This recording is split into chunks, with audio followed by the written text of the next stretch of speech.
মার্কিন ইসরায়েলের সঙ্গে ইরান বিরোধী আগ্রাসনে যুক্ত হল যুক্তরাজ্য। আরও 4 সপ্তাহ অভিযান চালানোর ইঙ্গিত ট্রাম্পের। মধ্যপ্রাচ্যে অবস্থানরত বাংলাদেশিদের খোঁজ নিয়েছেন প্রধানমন্ত্রী। বিভিন্ন বিমানবন্দরে আটকে পড়াদের দেখভালের নির্দেশ। দূষিত শহরের তালিকায় আজ নবমে ঢাকা। ট্রান্সবাউন্ডারি দূষণে পরিস্থিতি জটিল হচ্ছে, মত বিশেষজ্ঞদের। আন্তদেশীয় চুক্তি বাস্তবায়নের তাগিদ। এবং ব্যাটারি চালিত অটোরিকশার দৌরাত্মে নাকাল জামালপুরবাসী। নিয়ম ভঙ্গের কারণে প্রতিনিয়ত ঘটছে দুর্ঘটনা, প্রশাসনের নিষ্ক্রিয়তায় হতাশা।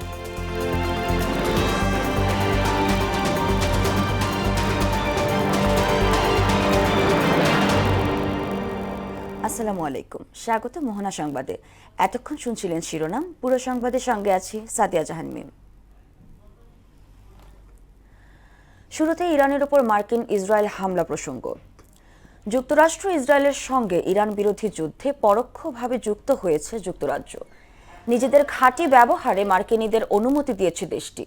অন্যদিকে ইরানের পক্ষে যুদ্ধে যুক্ত হয়েছে লেবাননের সশস্ত্র গোষ্ঠী হিজবুল্লাহ। মধ্যস্থতাকারী ওমান জানিয়েছে, হামলার পরেও কূটনীতির দরজা এখনো বন্ধ হয়ে যায়নি। যদিও ইরানে 4 সপ্তাহের মতো অভিযান চলবে বলে ইঙ্গিত দিয়েছেন মার্কিন প্রেসিডেন্ট। ঐশী আলমের ডেস্ক রিপোর্ট। ইরানের রাজধানী তেহরানে নতুন করে ব্যাপক বিমান হামলা শুরু করেছে ইসরায়েল। পাল্টা জবাবে বাহরাইনের রাজধানী মানামার মিনা সালামান বন্দরে শক্তিশালী হামলা চালিয়েছে ইরান। এতে বন্দরটির একটি অংশে আগুন ধরে গেছে। এছাড়া ইরাকের রাজধানী বাগদাদের মার্কিন ঘাঁটিতে 2টি ড্রোন দিয়ে হামলা চালানো হয়েছে। এর মধ্যে একটি ঘাঁটির ভিতরে পড়েছে, আরেকটি ভূপাতিত করা হয়েছে। দখলদার ইসরায়েলকে লক্ষ্য করে সোমবার ভোরে রকেট ছুঁড়েছে লেবাননের শক্তিশালী সশস্ত্র গোষ্ঠী হিজবুল্লাহ। তারা জানিয়েছে, লেবাননের মানুষের প্রতিরক্ষা ও ইরানের সুপ্রিম লিডার আয়াতুল্লাহ আলী খামেনিকে হত্যা করায় ইসরায়েলের হাইফায় হামলা চালানো হয়েছে। এরপর লেবানন সীমান্তে ব্যাপক হামলা শুরু করে ইসরায়েলি বিমান বাহিনী। যুক্তরাষ্ট্র ইসরায়েলের সঙ্গে ইরানের বিরুদ্ধে যুদ্ধে পরোক্ষভাবে যুক্ত হয়েছে যুক্তরাজ্য। প্রধানমন্ত্রী কিয়ার স্টারমার বলেন, ইরানের মিসাইল ব্যবস্থায় হামলা চালাতে তাদের ঘাঁটি ব্যবহার করতে যুক্তরাষ্ট্রকে অনুমতি দেয়া হয়েছে, যদিও যুদ্ধে সরাসরি যুক্ত হবেন না তারা। তুরস্কের প্রেসিডেন্ট রিসেপ তাইয়েপ এরদোয়ান বলেছেন, ইসরায়েল ও যুক্তরাষ্ট্রের হামলায় ইরানের সুপ্রিম লিডার আয়াতুল্লাহ খামেনির মৃত্যুতে তিনি ব্যথিত। ইরানি জনগণের প্রতি সহমর্মিতা প্রকাশ করেন তিনি। ইরান ও যুক্তরাষ্ট্রের মধ্যে সাম্প্রতিক আলোচনায় মধ্যস্থতাকারী ওমান জানিয়েছে, হামলার পরও কূটনীতির দরজা এখনো বন্ধ হয়ে যায়নি। মার্কিন প্রেসিডেন্ট ডোনাল্ড ট্রাম্প জানিয়েছেন, আক্রমণ যত শক্তিশালী হোক না কেন এটি সম্পন্ন করতে 4 সপ্তাহ বা তার কম সময় লাগবে। তিনি বলেন, এখনও ইরানিদের সাথে আলোচনার পথ খোলা আছে। ইরানের supreme leader Ayatollah Ali Khamenei হত্যার প্রতিবাদে পাকিস্তানের করাচি এবং গিলগিতে নিরাপত্তা বাহিনীর ছোড়া গুলিতে 20 জন নিহত হন। অপরদিকে ইরাকের রাজধানী বাগদাদে মার্কিন দূতাবাসে বিক্ষোভ জানাতে গিয়ে 2 জন নিহত হন। ঐশী আলম, মোহনা সংবাদ। ইরানের সর্বোচ্চ নেতা আয়াতুল্লাহ আল খামেনি নিহত হওয়ার খবর ছড়িয়ে পড়তেই প্রতিবাদে তেহরান, ইস্পাহান সহ ইরানের বিভিন্ন শহরে রাজপথে নেমে আসেন লাখ লাখ মানুষ।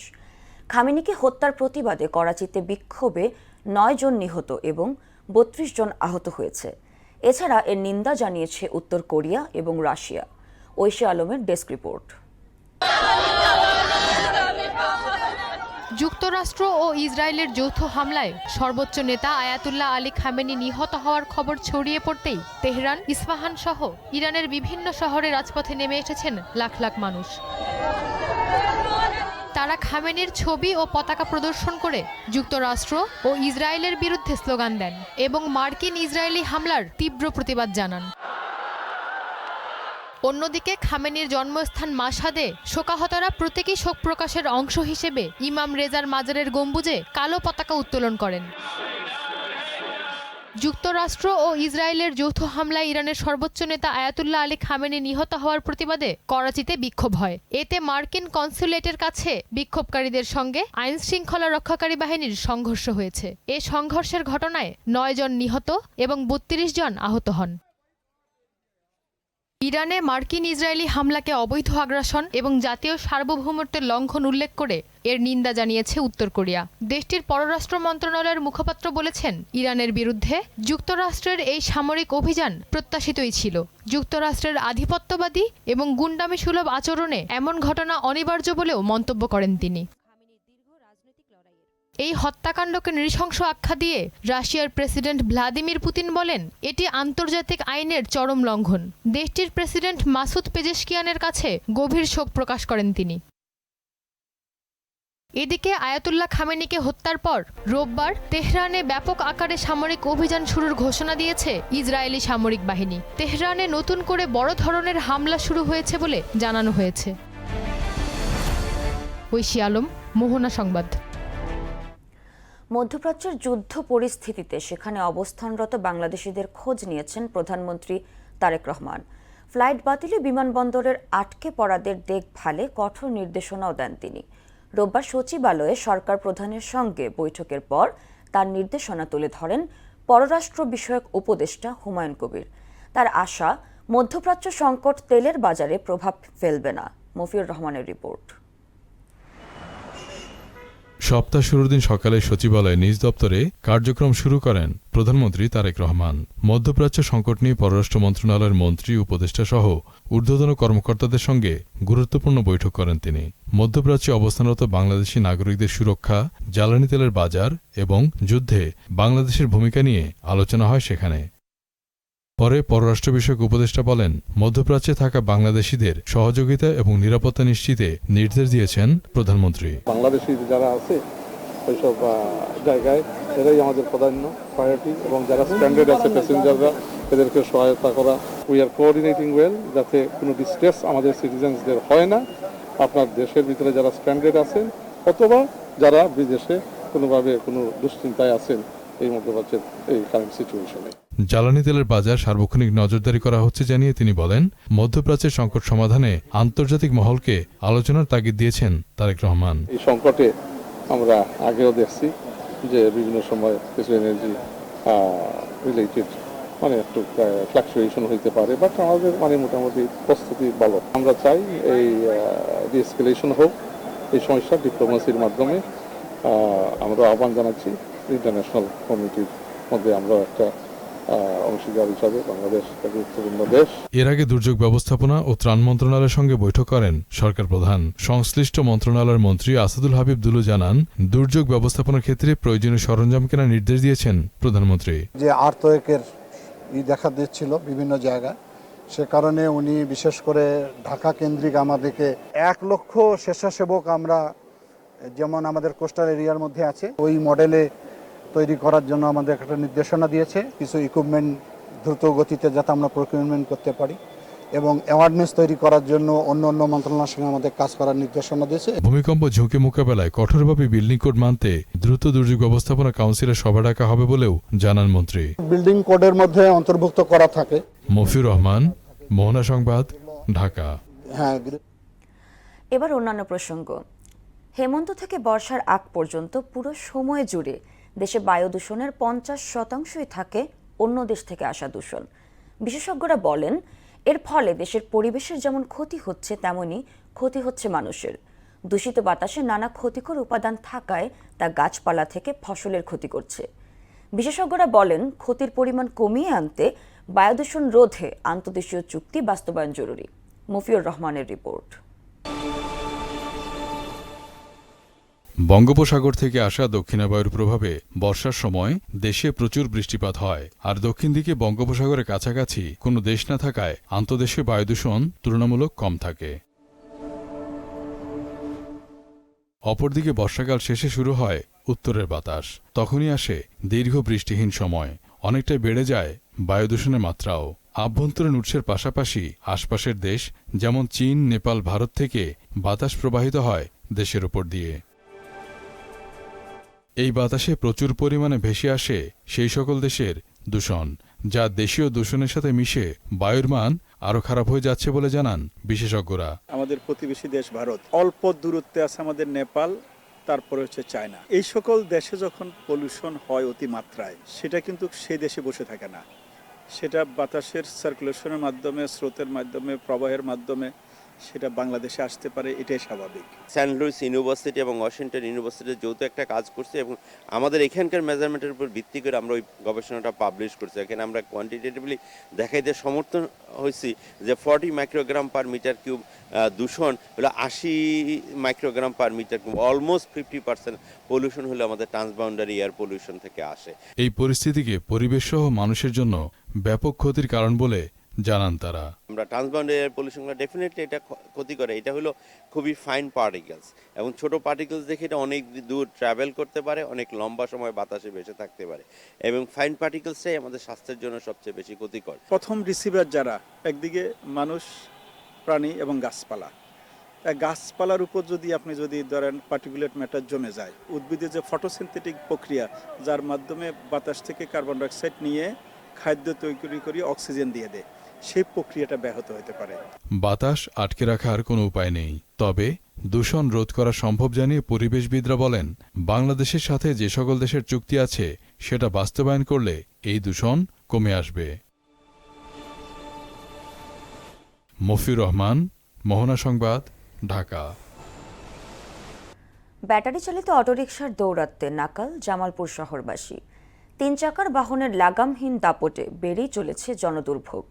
ট্রাফিক আইন না মানায় একদিকে যেমন বাড়ছে যানজট, তেমনি অনিয়ন্ত্রিত গতির কারণে ঘটছে দুর্ঘটনা। সংশ্লিষ্টদের নিষ্ক্রিয়তায় পরিস্থিতি দিন দিন আরও জটিল আকার ধারণ করছে বলে অভিযোগ স্থানীয়দের। মাহমুদুল হাসান রিয়াদের প্রতিবেদন, জানাচ্ছেন তাহসিন তারিন। পরিকল্পনাহীন নগর ব্যবস্থাপনার নগ্নচিত্র এখন জামালপুর শহরের সড়কগুলো। পিসাহারি মোড়, 5 রাস্তার মোড়, জিলা স্কুল মোড়, হাসপাতাল রোড, মেডিকেল ও রেল স্টেশন এলাকা, সবখানেই ব্যাটারি চালিত অটোরিকশার দাপট।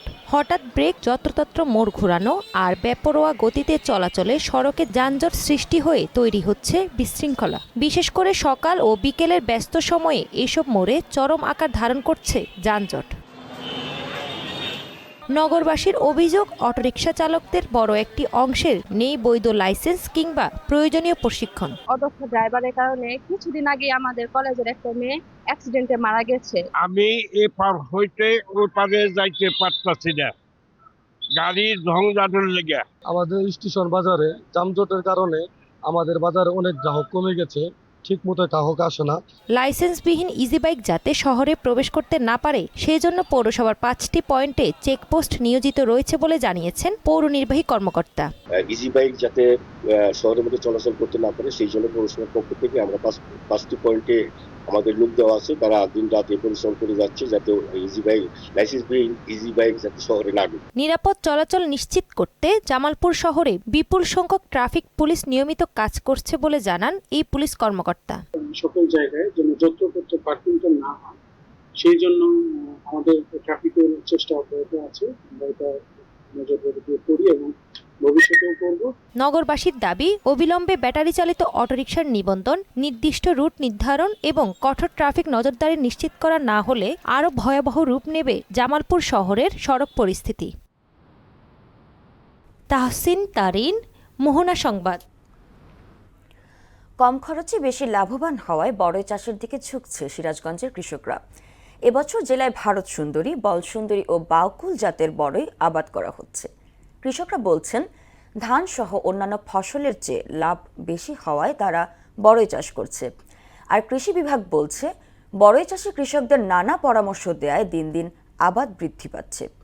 সোহেল রানার প্রতিবেদন, জানাচ্ছেন মাহমুদা আক্তার। সিরাজগঞ্জের বাগবাটি ইউনিয়নের কানগাতি এলাকায় বড়ই চাষে ঝুঁকছেন কৃষকরা। জেলার বিভিন্ন বাগানে চাষ হচ্ছে আপেল কুল, ভারত সুন্দরী ও বল সুন্দরী সহ বিভিন্ন জাতের কুল। গাছে ফল ধরায় পুরো জমি এখন লাল সবুজের সমারোহে পরিণত হয়েছে। বাজারে দাম ভালো থাকায় মৌসুমের শুরু থেকেই লাভের মুখ দেখতে শুরু করেছেন কৃষকরা।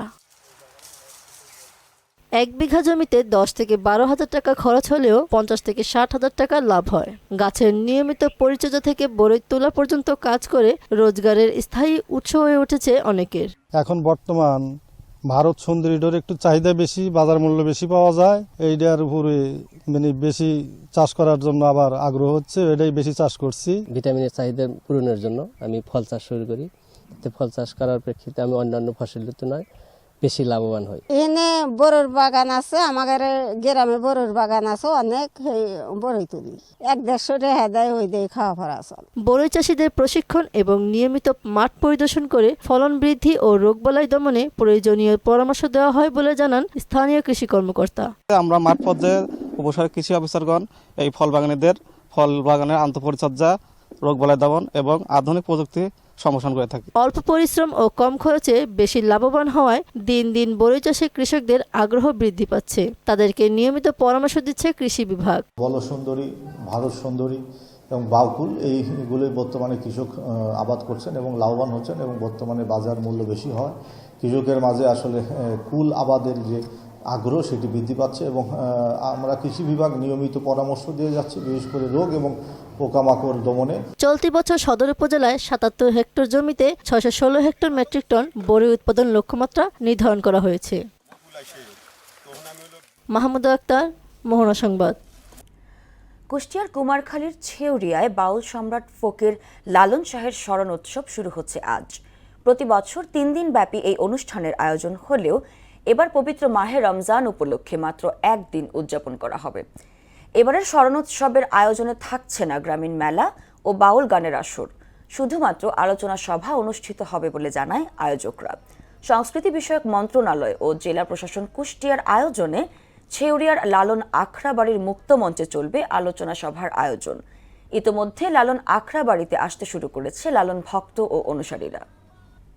নিজের জীবন দশাতে এই অনুষ্ঠানটা উনি করেছেন। দূর দূরান্ত থেকে লালন ভক্ত কিন্তু যারা আসতে শুরু করছে, বিশাল একটা জনস্রোত দেখা যায় সব অনুষ্ঠানে, সেটা একটু কম হবে কিন্তু তাতে কোনো ক্ষতি নেই। এটা তো আর সবসময় তো আর রমজান থাকবে তা তো না। এই দোলের উদ্দেশ্য প্রত্যেকটা সাধকের যে আত্মার পরিবর্তন ঘটে এই দোল পূর্ণিমার মাধ্যম দিয়ে।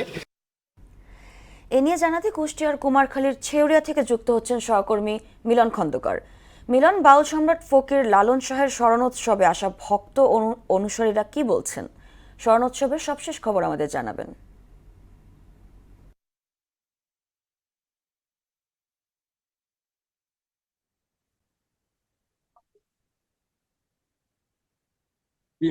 আপনি যেমনটা বলছিলেন, আমি কিন্তু এখন আছি কুষ্টিয়ার কুমারখালী ছেউরিয়াতে।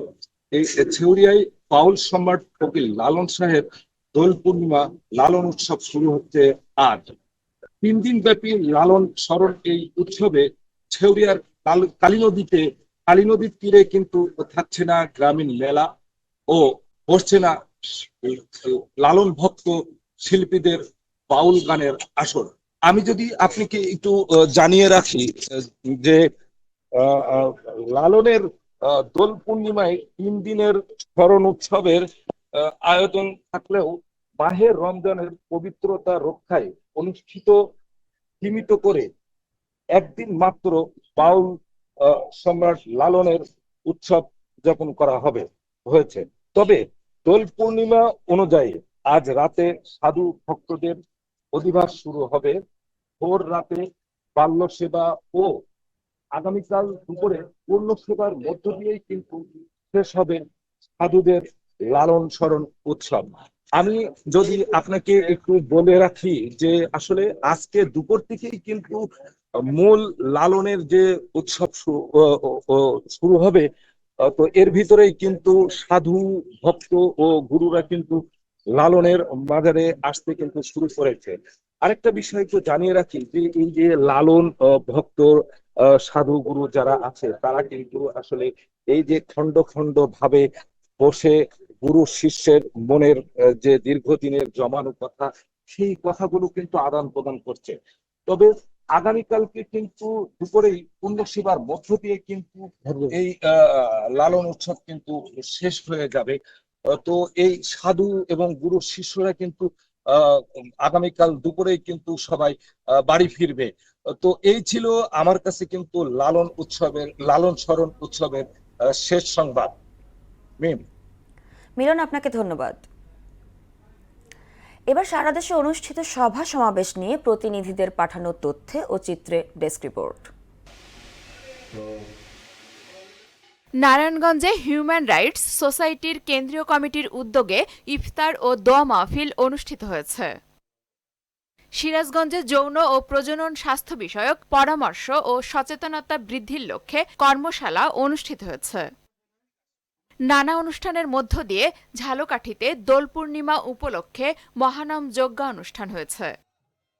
টাঙ্গাইলে কৃষক গ্রুপে সেচ সহায়ক সরঞ্জামাদি প্রান্তিক ও মাঝারি কৃষকদের মাঝে বিনামূল্যে বীজ সার বিতরণের উদ্বোধন করেন কৃষি, মৎস্য ও প্রাণী এবং খাদ্য প্রতিমন্ত্রী সুলতান সালাউদ্দিন টুকু।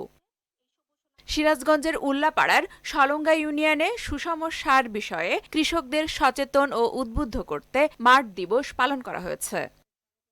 নওগাঁ জেলা বার অ্যাসোসিয়েশনের নির্বাচনকে ঘিরে সরগরম হয়ে উঠেছে জেলা জজ কোর্ট চত্বর। সিরাজগঞ্জের উল্লাপাড়ায় মনিরুল ইসলামের বিরুদ্ধে ঘুষ দাবি, দুর্নীতি ও অর্থ আত্মসাতের অভিযোগে মানববন্ধন অনুষ্ঠিত হয়েছে। নওগাঁ ১ আসনের সংসদ সদস্য মোহাম্মদ মুস্তাফিজুর রহমান নিয়ামতপুর উপজেলা পরিষদ চত্বরে বিভিন্ন উন্নয়নমূলক কাজের উদ্বোধন করেছেন। রাঙ্গামাটি জেলা প্রশাসনের আয়োজনে পার্বত্য চট্টগ্রাম বিষয়ক মন্ত্রণালয়ের মন্ত্রী দীপেন দেওয়ানের সঙ্গে রাঙ্গামাটি জেলার বিভিন্ন গণ্যমান্য ব্যক্তিবর্গের মতবিনিময় সভা অনুষ্ঠিত হয়েছে। পটুয়াখালীতে শ্রম ও কর্মসংস্থান এবং প্রবাসী কল্যাণ ও বৈদেশিক কর্মসংস্থান প্রতিমন্ত্রী নুরুল হক নূরের সঙ্গে জেলায় কর্মরত সকল সরকারি কর্মকর্তাদের সঙ্গে মতবিনিময় সভা হয়েছে। কিশোরগঞ্জের নিত্য প্রয়োজনীয় পণ্যের পরিস্থিতি ও বাজার ব্যবস্থাপনা মনিটরিং করেছেন শিল্প, বাণিজ্য, পাট ও বস্ত্র মন্ত্রণালয়ের প্রতিমন্ত্রী শরীফুল আলম। আফরিন পপি, মোহনা সংবাদ। দর্শক, এই পর্যায়ে জানিয়ে দিচ্ছি আজকের সংবাদপত্রের গুরুত্বপূর্ণ শিরোনাম।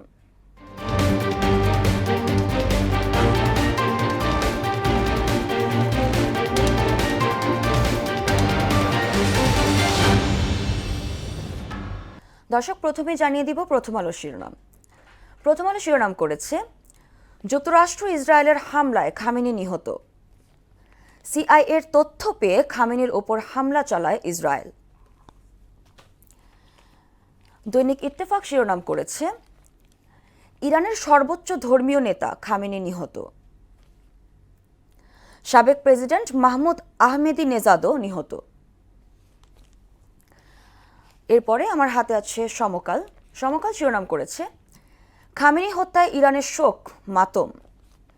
ইরানের শাসন ব্যবস্থার বুনন টিকে থাকার জন্য দীর্ঘ যুদ্ধের শঙ্কা। বাংলাদেশ প্রতিদিন শিরোনাম করেছে, আয়াতুল্লাহ খামেনি নিহত। অর্থ পাচার তদন্তের নামে বেসরকারি খাত ধ্বংসের নীল নকশা। যুগান্তর শিরোনাম করেছে, থেমে গেল প্রতিবাদের কণ্ঠ। ইরানের সর্বোচ্চ নেতা খামেনি নিহত। তথ্য দিল ঘরের শত্রু, 1 মিনিটে সব শেষ। এবং সর্বশেষ the daily star, Iran vows to avenge Khamenei killing. PM prioritizes migrant safety, energy security. এই ছিল সংবাদপত্রের গুরুত্বপূর্ণ শিরোনাম। শেষ করব মোহনা সংবাদ। যাওয়ার আগে শিরোনামগুলো আরও একবার।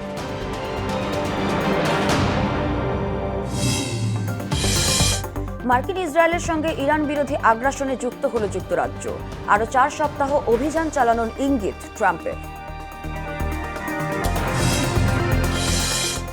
মধ্যপ্রাচ্যে অবস্থানরত বাংলাদেশিদের খোঁজ নিয়েছেন প্রধানমন্ত্রী। বিভিন্ন বিমানবন্দরে আটকে পড়াদের দেখভালের নির্দেশ।